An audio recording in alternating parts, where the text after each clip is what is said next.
In the blink of an eye, it's the last month of 2025. Today, let's talk about what the Singapore property market could look like in 2026. I did a deep dive into some recent reports, specifically from HomeJourney, which has some pretty solid data, and thought I'd break it down for you guys here. The big question: is the market crashing? Short answer: no. From what I've gathered, 2026 is shaping up to be a year of stabilization. The experts are predicting that prices will still go up, but slowly. We're talking about a modest 1% to 5% growth for private properties and maybe 3% to 6% for HDB resale flats.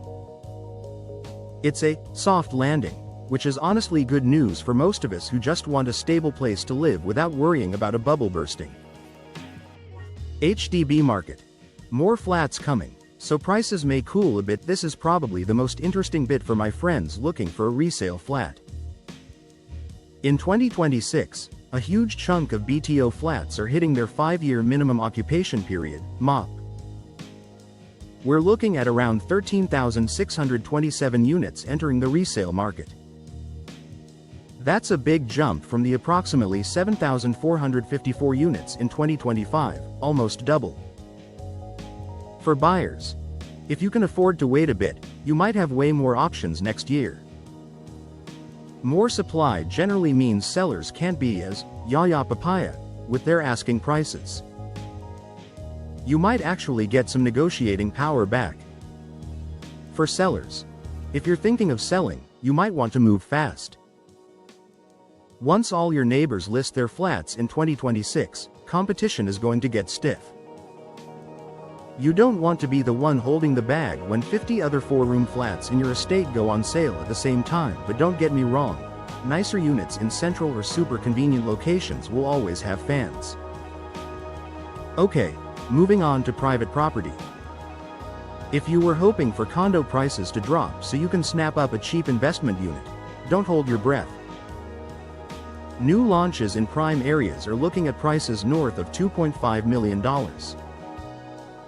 Because these new condos are getting so expensive, a lot of buyers, the sandwich class, like many of us, are being priced out. The rise of the EC, executive condo, this is where the smart money seems to be going. Because private condos are getting too pricey, there's a lot of demand shifting to executive condos. If you're eligible for an EC, it's looking like one of the safer bets. Investors. If you're looking to invest, the easy money era of flipping properties for quick cash is gone. The rental market is cooling off a bit too. The advice now is boring but true. Focus on long-term value. Look for places near transformation zones or upcoming MRT lines, rather than just buying whatever is hyped up on social media. So what should we actually do? Let me share my personal advice. If you are a first-time buyer, HDB, you're in a decent spot. With more MOP flats coming in 2026 and BTO launches ramping up, HDB is promising like 15,000 plus new flats. You have choices. Take your time to view more units next year. If you are an HDB upgrader, this is tricky. You want to sell your HDB high and buy a condo low, but both markets are stabilizing.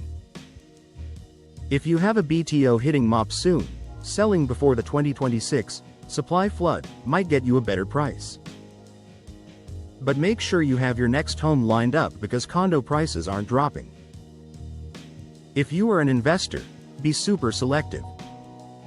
The buy anything and profit days are gone.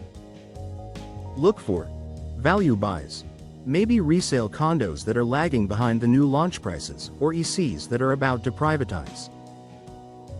Final thoughts: 2026 isn't going to be a dramatic year of crashes or booms. The market is taking a breather, and honestly, that's great for genuine homeowners. It gives us time to think, plan, and make decisions. No matter how the market moves, I hope 2026 brings you and your family good health, peace of mind, and a home that truly supports the life you're building. Smiley face.